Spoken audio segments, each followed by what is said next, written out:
ഈ നോളജ് എക്സ്പ്ലോഷൻ്റെ ഒരു പശ്ചാത്തലം ലോകത്തെ കൂടുതൽ ഡെമോക്രറ്റൈസ് ചെയ്യുക എന്നൊരു സങ്കല്പം ഉണ്ടായിരുന്നു. അതിൻ്റെ മുൻനിരയിൽ നിന്നിരുന്ന എല്ലാവർക്കും ഉണ്ടായിരുന്നു. പക്ഷെ പിന്നീട് വന്നു കഴിഞ്ഞപ്പോൾ കൂടുതൽ ഇടുങ്ങാൻ വേണ്ടി ഈ ഇൻഫോർമേഷൻസ് ഉപയോഗിക്കപ്പെടുക്കാൻ തുടങ്ങി. ഇൻഫോർമേഷൻ ഉണ്ട്, ബട്ട് നോ ട്രാൻസ്ഫോർമേഷൻ.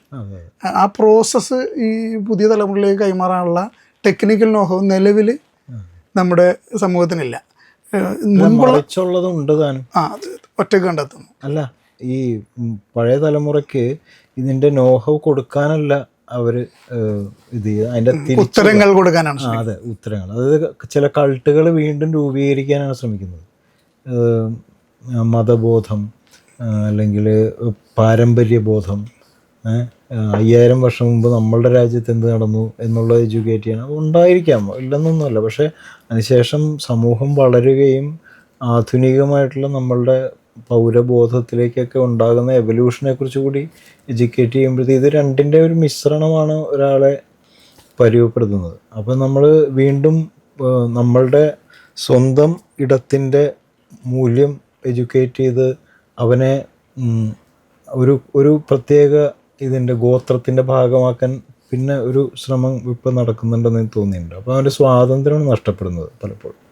പക്ഷേ കുട്ടികൾ അതിനൊക്കെ ഒരു പരിധിവരെ അതിനൊക്കെ ഭേദിക്കുമെന്ന് എനിക്ക് തോന്നുന്നു. കോവിഡ് പോലെയുള്ള കാര്യമൊക്കെ വന്നപ്പോഴേക്ക് അത് കുറച്ചും കൂടി സ്വതന്ത്രമായ മാനസിക അവസ്ഥയിലേക്കൊക്കെ കുറേ പേരെങ്കിലും എത്തിയിട്ടുണ്ട്. കാരണം ഈ പണ്ട് ഇപ്പോൾ ക്ഷേത്രങ്ങളിലും മറ്റ് ആരാധനാലയങ്ങളിലൊക്കെ നടക്കുന്ന ഉത്സവങ്ങളോ റിച്വൽസോ അല്ലെ അങ്ങനെയൊക്കെ എന്ന് പറഞ്ഞാൽ കംപ്ലീറ്റ്ലി എക്സ്ട്രീംലി ഭക്തിയാധിഷ്ഠിതമായിരുന്നു. ഇപ്പം അതൊരു ഉത്സവ ആഘോഷ പരിപാടി കൂടി ആഘോഷിക്കാനൊരു ഇവൻ്റ് എന്നുള്ളത് കൂടി ആയി മാറി.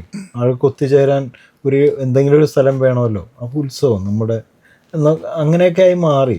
അതിൻ്റെ ഒരു മാജിക്ക് വേറൊരു തരത്തിലാണ് ഇപ്പോൾ വരുന്നതെന്ന് എനിക്ക് തോന്നുന്നു. അപ്പോൾ ആഘോഷം എന്ന് പറയുന്നത് വേറൊരു തലത്തിലേക്ക് മനുഷ്യനെ ആഘോഷിക്കാനാണ് ജീവിക്കുന്നതെന്നുള്ള പഠനത്തിലേക്കൊക്കെ വന്നു. ഇപ്പോൾ കല്യാണമൊക്കെ ഇപ്പോൾ പണ്ടത്തെ പോലെയല്ലോ 5-6 ദിവസം മറിച്ചതൊക്കെ ആയിട്ട് ഇങ്ങനെ ഉണ്ടാകുന്നു.